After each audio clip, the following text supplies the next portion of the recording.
Bangladesh premier লিগে যেন পরতে পরতে উত্তেজনা। মিরপুরের চিরচেনা উইকেটে দেখা মিলছে ভিন্ন এক রূপ। দলগুলো রান উৎসবে মাতছে আসরের শুরু থেকেই। এবার বাউন্ডারি তাণ্ডবের এক ম্যাচে খুলনা বনাম চট্টগ্রামের লড়াইয়ে জন্ম নিল একটা বিশ্ব রেকর্ডই। এক বলে আপনি ঠিক কতটা রান চিন্তা করতে পারেন? বৈধ বল হলে সর্বোচ্চ 6 আর অবৈধ বল হলে সেটা আরও বেশি, কিন্তু সেটা কত বেশি? এবার খুলনা টাইগার্সের বোলার ওসানে থমাস সব কিছুকেই যেন ছাপিয়ে গেলেন। এক বলে 15 রান দিয়ে একটা বিশ্ব রেকর্ডিত করে বসলেন এই উইন্ডিজ।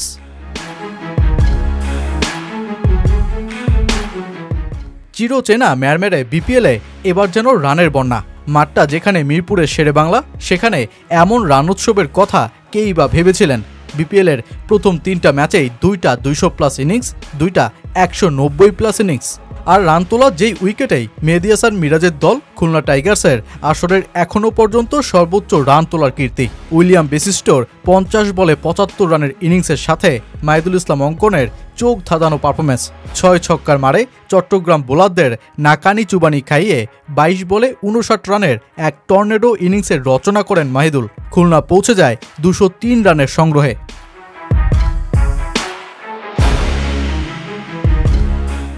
অবশ্য বল হাতে খুলনা টাইগার্স প্রথম ওভারটাকে ভুলে যেতেই চাইবে।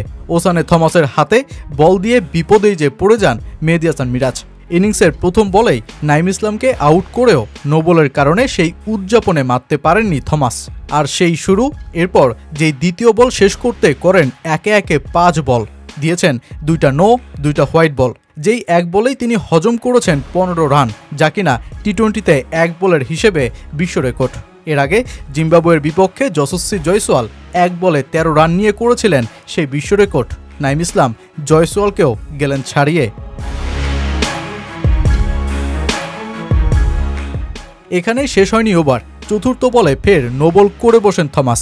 যদিও পঞ্চম বলে নাইমকে আউট করেন, তবে সেই এক ওভারে 4টা নো, সাথে 2টা হোয়াইট বলও দেন। সর্বমোট 12 বলে শেষ করেন এক ওভার, খরচ করেন 18 রান। নাটক এখানেই থেমে থাকেনি। এরপর ঘটে টাইম আউটের মতন ঘটনাও, যেই একই ইনিংসে ব্যাটিংয়ে নামতে দেরি করায় টম কর্নেলকে টাইম আউট দেন আম্পায়ার। যদিও খুলনার অধিনায়ক মেহেদী হাসান মিরাজের মহানুভবতায় টাইম আউট থেকে এই যাত্রায় বেঁচে যান এই ওজি। এরপরও গোল্ডেন ডাকে সেই মিরাজের হাতেই ক্যাচ তুলে ফেরেন প্যাভিলিয়নে। মজার ব্যাপার হতো যদি চিটাগং কিংসে সাকিব আল হাসান খেলতে পারতেন। রাজনৈতিক কারণে এবারের বিপিএলে চিটাগাংয়ে দল পেয়েও দেশে আসতে পারেননি সাকিব। ক্রিকেট ইতিহাসের প্রথম টাইম আউটের রচনা করা সাকিব এবারের বিপিএলে অংশ নিলে সেক্ষেত্রে নিজ দলের ক্রিকেটারের টাইম আউটের সাক্ষী হতেন।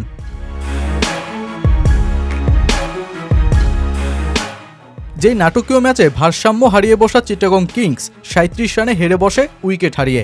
এক প্রান্তে শামীম হোসেন পাটোয়ারির বাউন্ডারি তাণ্ডবও বাঁচাতে পারেনি মোহাম্মদ মিঠুনের দলকে।